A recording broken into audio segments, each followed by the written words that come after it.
ఇచ్చి నా దేవుడు నీకు ఇవ్వబోతున్న ఘనమైన భవిష్యత్తు మీద దృష్టి పెట్టు. ఏం భయపడవాకు, కృంగిపోవాకు, నిరాశకు తాపివ్వవా. ఎన్నైనా రాని అవమానాలు రాని, అవన్నీ నిన్ను రెచ్చగొట్టని, అంతేగాని కృంగదీయడానికి ఛాన్స్ ఇవ్వద్దు. కొంచెం మెత్తబడ్డావా వాడు వేట మొదలు పెడతాడు. ఒక అవమానానికి నువ్వు బలహీనపడ్డావంటే, ఒక అవమానానికి నువ్వు జడిసావంటే ఇక అన్నీ అయ్యే వచ్చేటట్టు చేస్తాడు వాడు. ఆహా కొద్దిగా లొంగాడండి, ఇక వదిలిపెట్టకూడదు, కాస్త లొంగిందండి ఈ పాయింట్లో, ఇంక వదిలిపెట్టకూడదు, ఇంకా లేవకుండా తొక్కాలని పదే పదే అయ్యే ఎదురయ్యేటట్టు చేసి నీ మనసును కకావికలం చేసి నేను అడుగు కూర్చోబెడతాడు. కాబట్టి నువ్వు అలాంటి కృంగుబాటుకు ఎడమియొద్దు. క్లియర్గా అర్థమైందా? రైట్, అయిపోయింది. మొట్టమొదటిది ఏంటిది? ఫస్ట్ది వాడు ఉపయోగించేది నక్క దూకితే గోడబడిద్దంట. నెహెమ్యా అని వెటకారం చూడవాళ్ళు.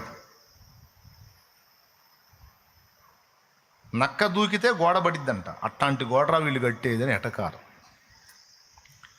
ఈరోజు సువార్త ప్రకటిస్తున్న సువార్థికులు కావచ్చు, సేవకులను కావచ్చు, పని చేసేవాళ్ళు చేస్తూ ఉంటే ఊర కుక్కలాగా మొరిగే కుక్కలని మొరుగుతూనే ఉంటాయి. ఇక వాడికి అదే పని.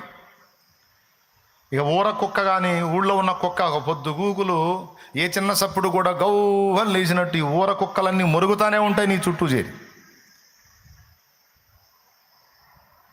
కుక్కలను పట్టించుకుంటే నువ్వు కూడా కుక్క జాతికి చెందిన వాడివి, చెందిన దాన్ని అవుతావు. కుక్కల మొరుగుళ్ళు వదిలేసి ఏనుగులాగా గంభీరంగా సాగిపోప్పుడు నువ్వు ఏనుగు అవుతావు. అరిసిన కుక్క కల్లా ఆగిద్దా ఏనుగు? అరిసిన కుక్క కల్లా ఆన్సర్ చేసిద్దా ఏనుగు?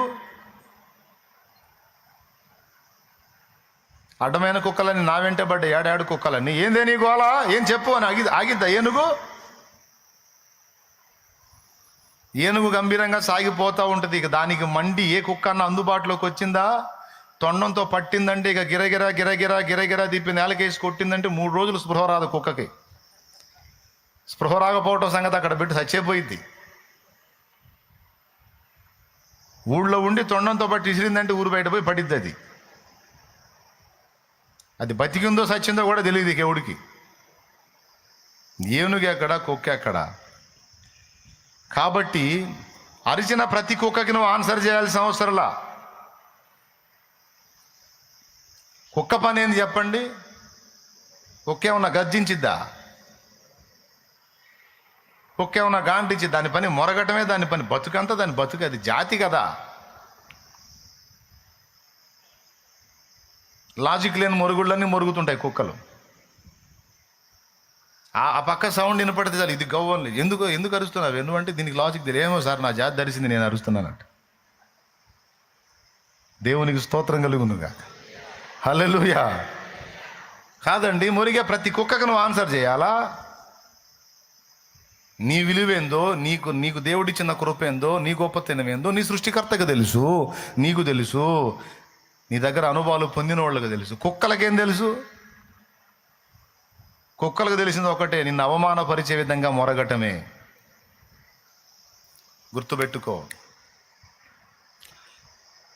కుక్క మొరుగుతున్నందువలననే ఊళ్ళో ఉన్న జనమంతా ఏనుగు దగ్గరకు వస్తారు. అది స్పెషల్ ఇక్కడ. అవి ఎంత మురిగితే అంత మంచిది. నాకు అవి సైలెంట్గా ఉన్నాయి అనుకో, వీధిలోకి ఏనుగు వచ్చిందని ఎవడికి తెలియదు. ప్రతి దానిలో కూడా పాజిటివ్ నెగిటివ్ 2 ఉంటాయండి. మనం తీసుకునే దాన్ని బట్టి ఉంటుంది. వాడు మన మనసుకి నెగిటివ్ పంపిస్తూ ఉంటాడు. అయిగా తీసుకోవాల్సింది ప్రతి కీడు వెనక ఒక మేలును వెతుక్కోవటం మనం నేర్చుకోవాలి.